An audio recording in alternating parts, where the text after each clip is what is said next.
কি একটা অবস্থা, দেখতে গেলে চোখ দিয়ে পানি এসে যায়। তো অনেক যত্ন করে গাড়িটা ধুয়ে মুছে রাখতাম, আর সেই গাড়িটা অনেক কী অবস্থা হয়ে গেছে। আসলে ফাঁকে ফাঁকে কি মনে হয় সে ধারণার বাইরে। কোনো কথা হলো যে ফাঁক হয়ে গেছে, অ্যালবেস্টটা তো কানা কোনো ভেঙে গেছে। দেখি ভাই আসুক, সিদ্ধান্ত কি হয়। বিবাদ দুর্ঘটনা ভুলে আসে না।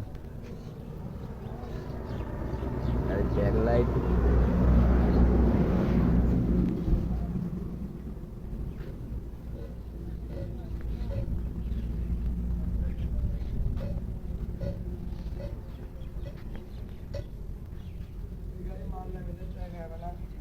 হুম